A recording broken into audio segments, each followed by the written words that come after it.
Assalamualaikum warahmatullahi wabarakatuh. Perkenalkan, nama saya Putri Diana dengan NIM 203028. Pada video kali ini, saya perwakilan dari kelompok 2 akan menjelaskan materi tentang konsep pengembangan kurikulum anak tunadaksa. Sebelum kita masuk materinya, di sini saya akan membahas 5 submateri. Yang pertama yaitu konsep pengembangan kurikulum, yang kedua karakteristik pengembangan kurikulum di sekolah luar biasa, yang ketiga pengembangan kurikulum bagi peserta didik tunadaksa, yang keempat prinsip pengembangan kurikulum bagi peserta didik tunadaksa, dan yang kelima mode pengembangan kurikulum bagi peserta didik tunadaksa. Sebelum kita mengetahui bagaimana konsep pengembangan kurikulum anak tunadaksa tersebut, kita harus mengetahui dulu apa itu konsep pengembangan kurikulum. Pengembangan kurikulum adalah proses perencanaan dan penyusunan kurikulum oleh pengembangan kurikulum dan kegiatan yang dilakukan agar kurikulum yang dihasilkan dapat menjadi bahan ajar dan acuan yang digunakan untuk mencapai tujuan pendidikan secara nasional.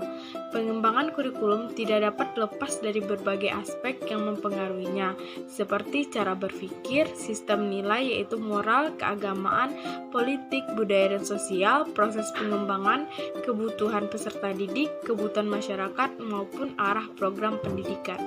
Selanjutnya kita masuk ke submateri yang kedua yaitu karakteristik pengembangan kurikulum di sekolah luar biasa.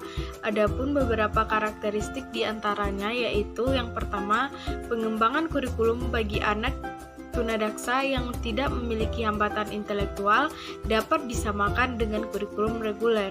Yang kedua, pengembangan kurikulum bagi anak yang memiliki hambatan intelektual menggunakan kurikulum setara dengan kurikulum yang digunakan anak tunagrahita. Yang ketiga, pada semua jenjang, muatan kurikulum diarahkan pada aspek akademik, keterampilan, dan program khusus.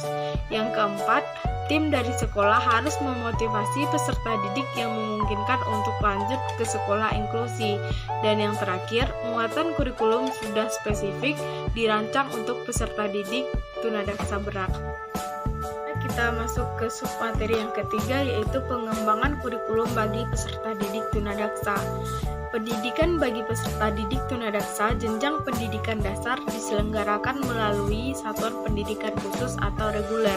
Satuan pendidikan khusus meliputi SDLB dan SMPLB.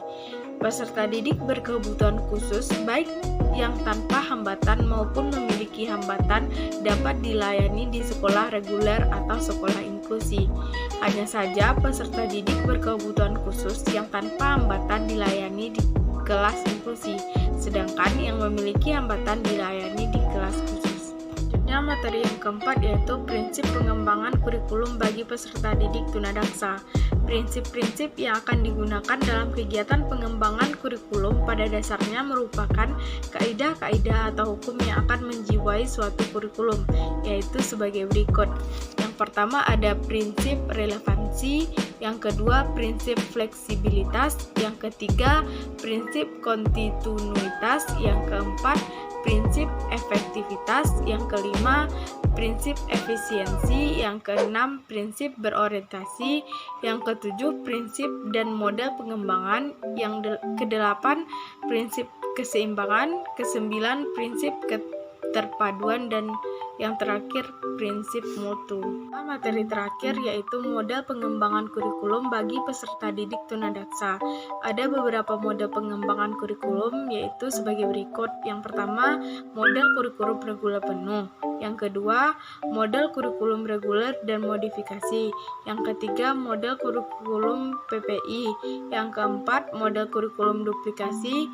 Yang kelima, model kurikulum substitusi. Dan yang keenam, model kurikulum omisi. Hanya sekian penyampaian materi dari saya. Mohon maaf jika terjadi kesalahan dalam penyampaian materi. Assalamualaikum warahmatullahi wabarakatuh.